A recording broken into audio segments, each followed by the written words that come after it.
dayan. Yadıma belə bir sual düşdü. Hansı ki, həmin suallar MİQ imtahanlarında ən çox namizədləri, müdavimləri çaşdıran suallardır. Deyir ki, 110 dərəcə qərb uzunluğu 12-ci və 13-cü saat qurşaqlarının sərhəddində yerləşərsə, Xankəndi şəhərinin yerləşdiyi saat qurşağının orta meridianını tapın. Deməli, 110 qərb uzunluğunu 12 ilə 13-cün sərhəddini verib və bizdən Xankəndi şəhərinin yerləşdiyi saat qurşağının orta meridianını soruşur. Gəlin suala belə yanaşaq.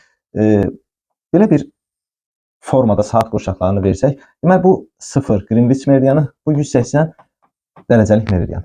110 dərəcə qərb uzunluğunda göstərək buradan. 110 dərəcə qərb uzunluğu.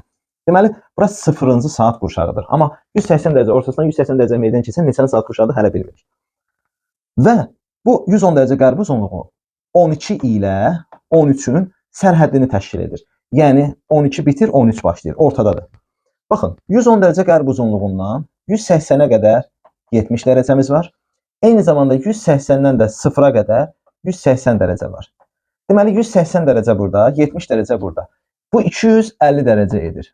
Bu 250 dərəcənin içərisində neçə dənə qurşaq var?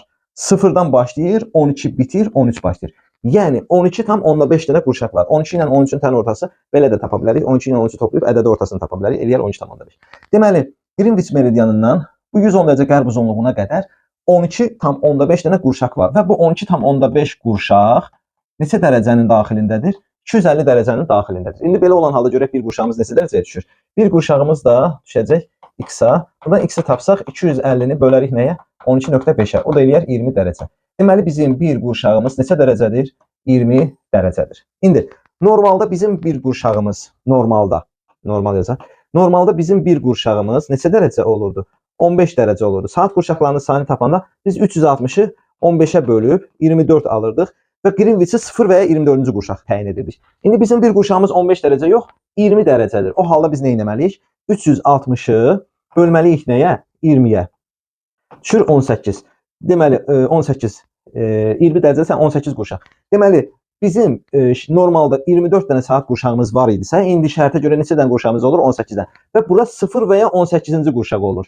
O zaman 180 dərəcə meridianda neçənci qurşağın orta meridianı olur? 9-cu qurşağın orta meridianı olur.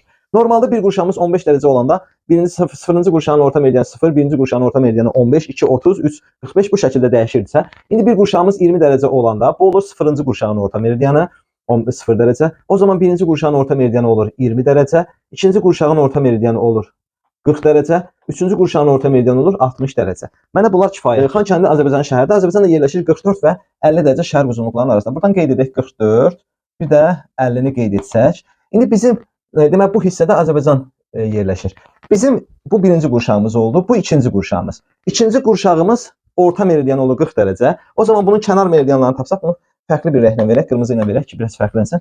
Onun kənar meridianı olur 50 dərəcə, bu tərəf olur 30 dərəcə.